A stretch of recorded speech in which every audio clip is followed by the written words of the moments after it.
Dinesh D'Souza, you have written the End of Racism. We'll get into in much detail what you have to say here. But I mean, you start from really almost turning a lot of the liberal analysis of racism on its ear by claiming that racist society, as we've known it historically, and a lot of the defenses the black community has put up against a racist society are out of date, outmoded, that they're no longer needed. Give me a little bit more insight into that background. Look, there are three possible reasons why groups can differ. The first is genes or genetic differences. The second is culture. And the third is discrimination and its institutional legacy. Right. I reject both the liberal view, which holds that black failure is largely or mainly due to discrimination, and I reject the view that it's genetic. So I focus on cultural differences. And I point out, for example, that in virtually every measure of academic achievement or economic performance, we find not just whites, but immigrants, Cubans, West Indians, Koreans, leapfrogging ahead of American blacks and claiming the fruits of the American dream. I think that this is because blacks have developed a culture that represents an adaptation to historical circumstances, but one that is today in some respects a liability or dysfunctional. Well, it's interesting because not only have you kind of turned a lot of the liberal arguments that the impediments to black society are externally set up by the white community, but you go further and say that this should be kind of an uplifting analysis for the black community, because it says genetically you're not stuck, and that you shouldn't be so fatalistic to believe that the only way your lot in life is going to improve is when white society improves their attitude. Yet, is it being received as an uplifting message by the black community? Well, Thomas Sowell, the black writer, says of this book that The End of Racism is a heartbreaking book because the truth is heartbreaking. It is a tough book, as I say, and yet it's a hopeful book because if our problems are in our genes, we can't do anything about them. And if the problems of blacks are due to white racism, I don't know of any way, even if we could magically get rid of white racism overnight, this would do nothing to increase black test scores, improve black savings rates or black rates of business formation, or strengthen black families, or reduce black-on-black crime. Those are the most serious problems facing blacks. Now, for a generation, people have said you cannot point to these problems because to do so is blaming the victim. Right. When Daniel Patrick Moynihan wrote his report on the black family in the 60s, the illegitimacy rate for blacks was 25%. He said it was a national tragedy, and people said, you're a racist, stop talking about it. And he did. He hasn't said a word about it since. The illegitimacy rate for blacks in the United States today is close to 70%.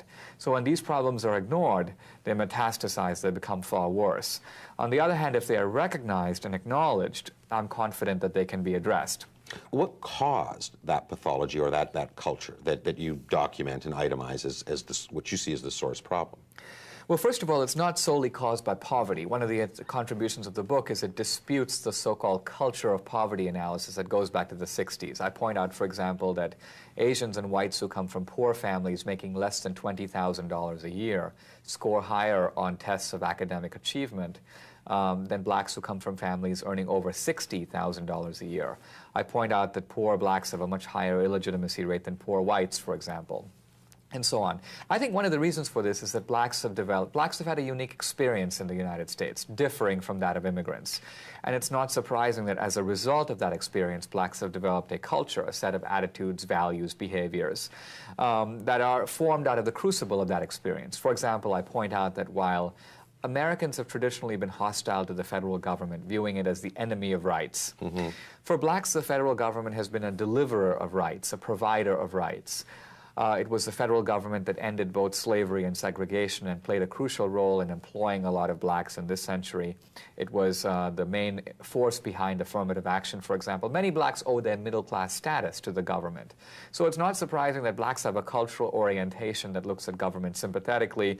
You know, we have recently this million-man march on Washington. Blacks always marching on Washington. Looking to the government for answers. Meanwhile, other groups are setting up entrepreneurial associations, rotating credit systems, and within a generation their daughters are valedictorians and they have moved to the suburbs. I think that we need to realize that the government is today not in a very good position to address these problems. It doesn't have the resources, and public confidence in the government is at an all-time low. When you talk about this culture or the pathology of the black community, I mean, reliance on government, the normalization of illegitimacy, the worship of the outlaw, hero and see these as kind of the negative attributes that in fact are keeping the black community back. I mean, others have pointed to those same attributes as almost kind of the evidence of the authenticity of black culture, saying that if you can't compete with white society, you have to have some esteem, and that this, in fact, is, we shouldn't be measuring black culture against white cultural yardsticks, I guess. Well, that's the legacy of cultural relativism, which is the main target of my book, which says, in effect, that all cultures are equal and no culture can judge another by its own standard, and culture should not impose their values on each other. I argue that this relativism played an important historic role. It helped to undermine the old racism, which was based on the notion of a hierarchy. The old racists basically said that you have savages, you have barbarians, and you have civilization, and we whites are the only people capable of civilization. Right. Relativism was a way to undermine that racist totem pole, but it's created a new problem because it now makes it difficult to recognize that black culture is in some respects inferior to white culture, at least functionally inferior to achieve those ingredients of success that blacks and whites both want. And so what we need is a project of cultural restoration that is aimed at improving study habits, strengthening families. I think the three institutions that need to be strengthened are the church, the family, and the small business. Those are the key to any restoration in the inner cities of the United States. There has been, though, in recent years, a growth of a black middle class. And so there has been advancements that have been made. There's no question there's a disparity between that growth of the middle class and what appears to be a permanent underclass. But why are some of the members of the black community moving forward while others clearly aren't? Well, it's one of the great ironies of desegregation and affirmative action. People forget that segregation subsidized the ghetto in a weird way, because segregation essentially guaranteed that a black lawyer, a black doctor, a black school teacher, a black drug dealer, and a black pimp all lived on the same street. And so with the middle class being forced to live in the inner city, you had a semblance of middle class norms, even amid segregation. What's happened now is because of opportunities and because of racial preferences and so on, middle class blacks, those with skills and resources, have left. So white flight in the 70s has been followed by black flight. And middle-class blacks have taken with them valuable economic and cultural resources. So we have a seesaw effect. The middle class has gone up, and the underclass has gone down. The conditions of the underclass have become worse in the past 25 years. And it is that is now the most serious challenge for public policy and for American culture. Now, you reject the notion that American society is systemically racist, but you do say that we practice, which you've introduced a term, which is interesting, rational discrimination. That is that we do discriminate, but that there is a certain rationalism to the way we discriminate. And I think one of the examples that's used all the time is the cab driver who might be driving past a black youth in urban America will not pick them up because their experience is that a black youth is 5 times more likely to commit violent crime than a white youth. But that analysis, what does that do for the black youth who is law-abiding and isn't part of that underclass, who gets passed by the cab driver? That's a very good question. And see, I think our debate on this kind of subject is terribly polarized and irrational now, because what happens in effect is that black activists say the cab driver is a bigot. Even if it happens to be a Lebanese cab driver or a West Indian or a Nigerian or a black cab driver, acting no differently than a white cab driver, they say, well, he's just internalized white racism. So the cab driver is presumed to be a bigot, and the cab driver presumes that the black activist is crazy because he cannot understand that all the cab driver is trying to do is get home to his wife and family. The concept of rational discrimination allows us to say that we have a distinction to be made between rationality and morality. The cab driver is acting rationally. He is trying to protect his property and security. And the law-abiding young black who's passed up by a cab is appealing to morality. What he's saying is, I have a right to be treated as an individual based on the content of my character, to which the cab driver responds, I would love to do that, but frankly, I'm not in a position to get to know my customers personally. If I could ask you about your family, about your crime rate, about whether you have a criminal record and so on, it would be one thing. So we have a tragedy. And I think what we have to do is ask whether the law-abiding African-American's right not to be inconvenienced, right to get a cab, is more important, or the cab driver's right to protect his life and his cab. And I think that in this case, it is the cab driver's right that is more important. So you go a step further. You say that rather than focusing on the cab driver as a bigot, what this law-abiding black youth who can't get the cab ride, or in fact gets stopped unduly by the police because they have that same kind of socialization, that same experience of dealing with black violence, black crime. What he should be doing is blaming his black brethren who is a criminal, and that in fact, or if not blaming, at least recognizing that that is the source of the problem. Look, immigrant groups have always said, for example, Italian communities living in New York would always be exceptionally angry if the grandson Vito was caught stealing or was caught involved in some crime, because they would say, look, you are giving the Italian community a bad name. In other words, you are making us all look like we are part of the mafia or part of organized crime, and we will be especially severe on you. There is absolutely no such accountability, at least on no systematic level in the black community. That the reason that the cab driver is acting this way is because the Sentencing Commission, a liberal advocacy group, recently released a study. 1 in 3 African Americans in the United States is on any given day in prison, on parole, or on probation. These are staggeringly high crime rates. And the point is, by changing those patterns of behavior, we make rational discrimination less likely. I argue that that's the best anti-racism now.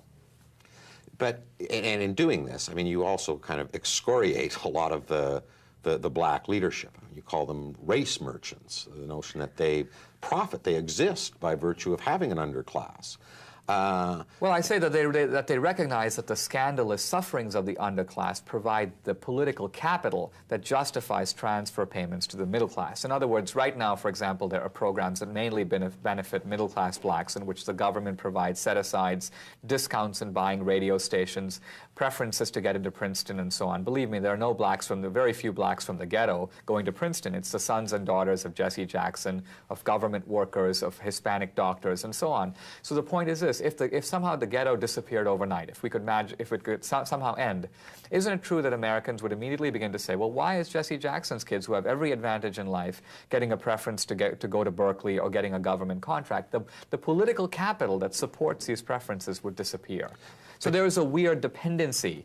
It's not that the underclass is dependent on the civil rights establishment, it's the other way around. But that, I mean, that says a terrible thing about the motivation of a lot of these leaders. I mean, you can't truly believe that Jesse Jackson wouldn't be absolutely delighted in the eradication of poverty or racism. Absolutely. And he's not doing this so his kids can go to Princeton on a No, preferential I'm not basis. saying that, but I think there's a sophisticated form of economic and political analysis that recognizes now that institutions develop vested interests. For example, the civil rights movement has an institutional interest in blaming racism for black problems and in not paying much attention to the most tragic sufferings of the underclass. And therefore, if you look at a group like the NAACP, it's much more concerned about finding out that there are people who go to Denny's who can't get a meal, and much less concerned, for example, with programs to strengthen black families. Now, you've obviously provided, some intellectual depth to a relatively conservative argument. And as a consequence of, the power of your intellectual argument, I mean, you're taking seriously, whether people agree with you or not. I mean, do you worry, however, that some of the arguments that you put forward provide refuge for the true racist? I mean, there's some stuff in here that if I was David Duke, I'd be going, ooh, boy, now I've got a really, really good intellectual foundation for my otherwise, creepy and repugnant views. This is what I call the sleeping with the enemy problem, that there's a sense that you should not make legitimate arguments because illegitimate use may be made of them. I think that the opposite is true, that the public taboos surrounding race, the fact that people cannot speak what's on their mind. When I often speak on campuses, young people will come up to me and they say, well, much of what you say makes sense, but I'm white. I could never say that. I would be hounded off the podium. Well, you talk about your own ethnic immunity. That's right. That by virtue of coming from Bombay, you can say things that a white guy couldn't say. And I'm trying to use that immunity to widen the parameters of debate in the right tone, because I believe that when these topics are not addressed, then the Dukes and the Farrakhan's of this world are strengthened, because they say, in effect, we are speaking to the secret, suppressed longings of people. The mainstream politicians won't touch the issue. So there's been a racial polarization in which people on the right and on the left have been strengthened by this kind of radicalization. I think that when these issues are aired, are candidly discussed, that the effect will be to come up with more sensible policies. Tired of these backwards men, I'm like ripped on. Back at it like an automatic. Sip cheap liquor till I'm leaning backwards.